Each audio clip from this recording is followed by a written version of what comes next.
Welcome back. Today we're going to be working on bivariate categorical data. Our content objective is students will be able to construct a two-way table summarizing data on two categorical variables. Language objective is students will be able to justify how they completed a two-way table. Why am I learning this? Well, it's important for real-world problems like collecting data from a survey.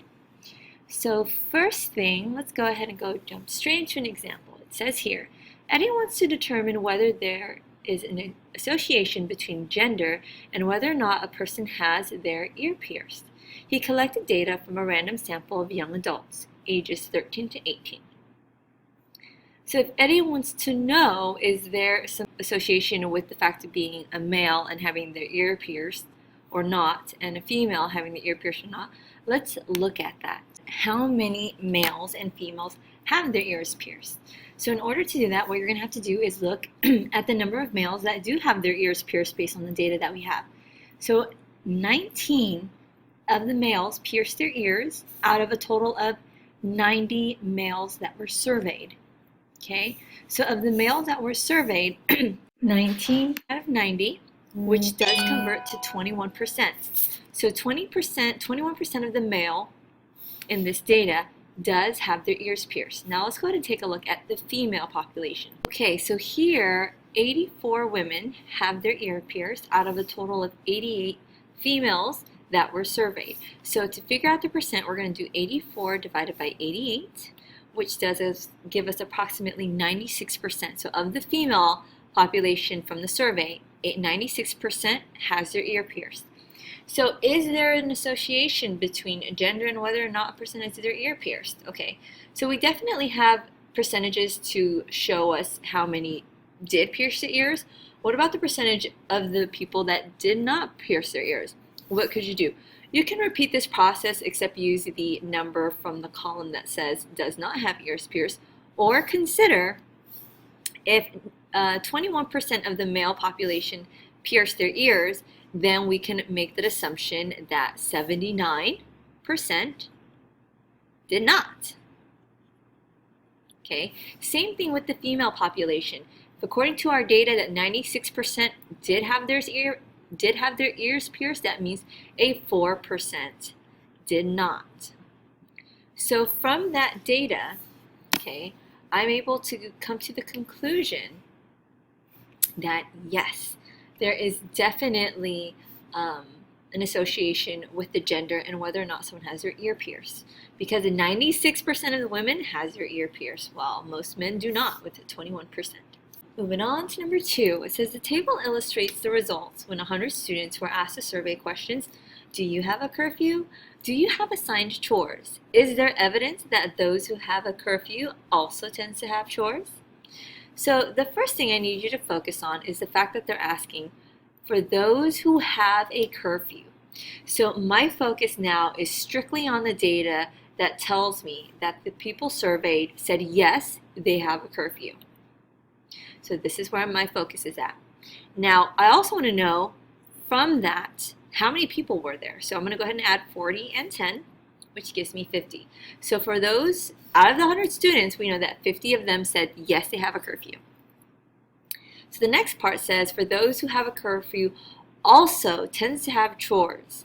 So from the chores section, we want to focus on yes, I have chores. So we're going to look at 40, which means 40 out of the total of 50 who said yes, they have a curfew, okay, also have chores. So if you convert this to a percent, do 40 divided by 50, you will get approximately 80%. So is there enough evidence to make the conclusion that those who have curfew also tend to have chores? I would say yes. Okay, 40 out of 50 of those surveyed said that yes, they have a curfew as well as chores, which converts to about 80%. Okay. Moving on to number 3, it says Jacob surveyed 25 students to ask whether they have at least one child under the age of 18 and whether they had at least one pet. This table shows the results of the survey. So here it says use the results of the survey to complete the table. So we have a table here. So this section here says at least one pet. The response is either yes or no. And this section here says at least one child under the age of 18, and yes and no. So first we're going to go step by step and collect data. So here, what if we looked at this box, meaning yes, they have a child under the age of 18, and they also have at least one pet. So we're looking for yes and yes. So we're looking for a check mark here and here. So I'm going to go ahead and highlight all of them that meet this requirement. So we have one here. We have, let's see how many more, 2, 3, 4, 5, 6, 7, 8, 9. So right here, I'm going to go ahead and say that there's 9 people from the survey that said they have at least one child under the age of 18 as well as a pet. Now moving on to the next one. They do not have a child under the age of 18, but they have a pet. Okay, so in this case, now we're looking for, no, they do not have the child under the age of 18, but yes, they have a pet. So let's count how many those are. There is 1 here, 2 there, 3, 4, 5, 6. So there is a total of 6. Okay, now moving on to the next category, we're looking for yes to the child under the age of 18, but no with the pets. Okay, so we're looking for a check on the outsides of the graph.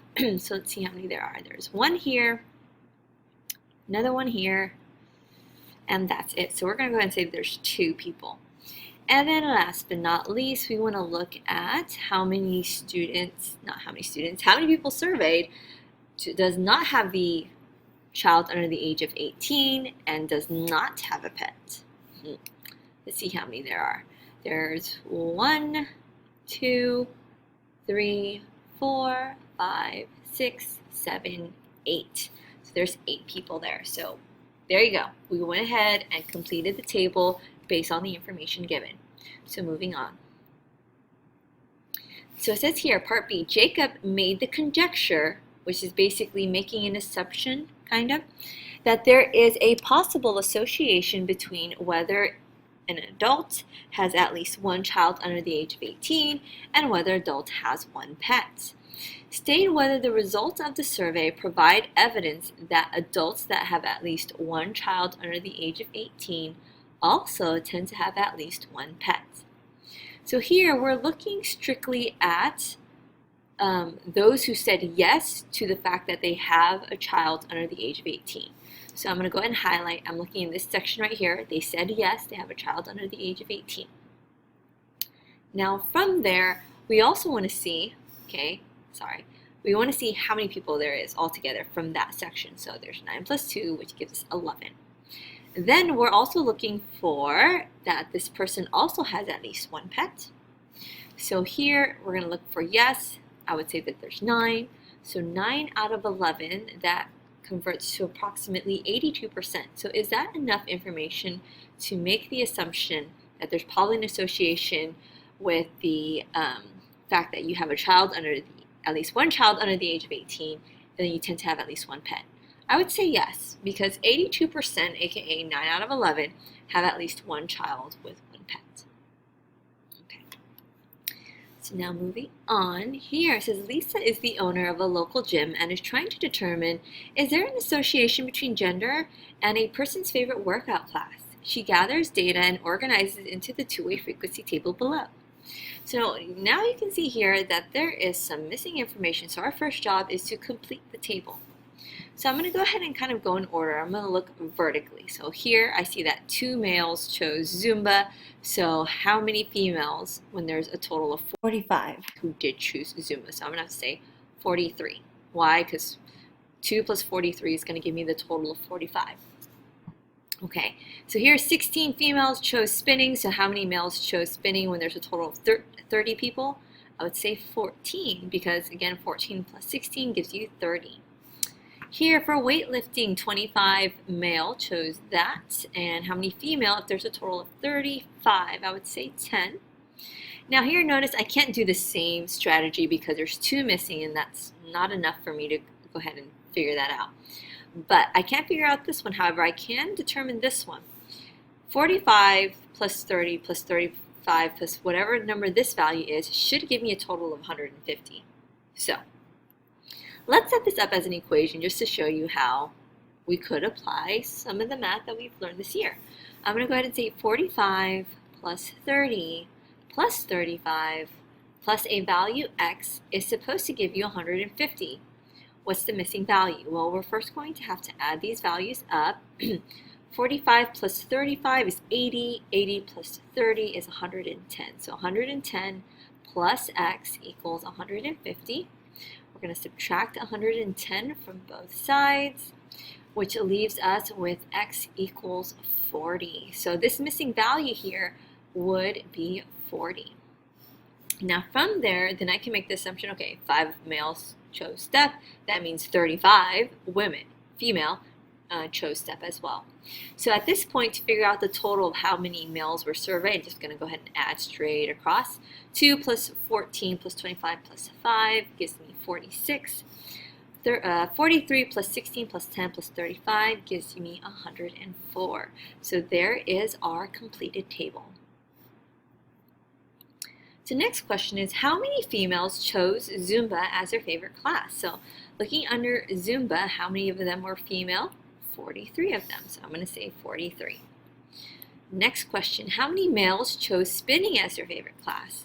So now I'm going to look at spinning, but I'm specifically going to look at the male population. So I'm going to say 14 of them. Okay, next one, how many females were surveyed? So for that, I need to get a total on how many females there were. So here I would say that there's a total of 104. Next question, how many people were surveyed? Well, we surveyed males, 46 of them, and we surveyed females, and 104 of them. So you can see here it's already totaled up that there's 150 people surveyed altogether. Moving on to the next question, it's asking, what percentage of the people surveyed chose STEP as their favorite class? So this one's considering everyone that was surveyed, but specifically they're asking how many of them chose STEP as their favorite class. So that's including male and female, so I'm going to go ahead and say that 40 of them chose STEP, but because we're considering the percentage out of everyone, there was 150 people that were surveyed, so I'm going to go ahead and write 40 over 150. So to convert this into a percent, all I'm going to have to do is do 40 divided by 150, which is going to give me approximately 27%. And if you forgot, what you're going to want to do is here, I would recognize that you can cross out the zeros and you would just do 4 divided by 15, okay, and then go from there and say, okay, 15 goes into 40 about 2 times, that's 30, with the remainder of 10, bring down a 0, and that's going to go in about 6 times with 90, with 10 as a remainder again. Let's just bring an extra 0 down. Here's my decimal. 50 goes into 100 6 times. So the reason why I got to 27 is because I rounded to the nearest percent, which is what you're going to be doing on your homework for most of the problems. So here 6 is going to make this 6 go up, and that's how you would get 27% if you're not sure how to do that. Okay, so with that said, let's go ahead and move on to the next question. So the next question says, what percentage of the people who chose spinning as their favorite class are male? So the very first thing that we're going to look at, okay, is how many males chose spinning as their favorite class. We're going to say 14. Now that's easy. Now the second part that's a little bit more challenging is wondering, okay, what's going to be our denominator? Okay, is it going to be 150? From here, is it going to be 46? Is it going to be 30? I don't know. Well, if you look very closely, it's asking what percentage of the people who chose spinning. So we need to look at only the people who chose spinning as their favorite class. So the only people who chose spinning as their favorite class were these people here. So we're going to go ahead and put 14 out of 30, which is approximately 47%. Okay, so now moving on to the next question. What percentage of the males surveyed chose weightlifting as their favorite class? Now, this one's different. Okay, so first let's just do the easy part and look at, okay, of the weightlifting, how many of them were male? 25 of them. So now we're looking strictly at the male population. So it is going to be 25, but not out of 150. It's going to be out of how many males were surveyed, which is going to be 46. Okay, so from that, I'm going to go ahead and write my fraction as 25 over 46. I'm going to divide those two numbers. It is going to be a decimal. And in order to make it a percent, you're going to move two decimals to the right, which is going to give me approximately 54%. Okay, so now moving on. It says, based on the data, do you think there's an association between gender and a person's favorite workout class? Use numerical evidence to support your claim. I'm going to say absolutely. I see a large percentage of females that enjoy Zumba. I mean, 43 out of 45%, but not only that, 25 out of the 40 also really enjoyed taking step. So I would say, based on the data that was collected, I would say women prefer Zumba and step. Okay, are there any other conclusions you can draw from this table? Use numerical evidence to support your claims. I mean, here, this is where answers are definitely going to vary. It depends on how you interpret the information. So anyone can have a different claim based on the data here. I mean, like I said, women, I get the impression from the percentages that women probably like Zumba and step a lot. You can also probably make claims that males prefer weightlifting, considering 25 out of 35 chose weightlifting, things like that. Okay, so that is actually going to conclude the lesson for today. Thank you so much for tuning in. And as always, until next time, bye.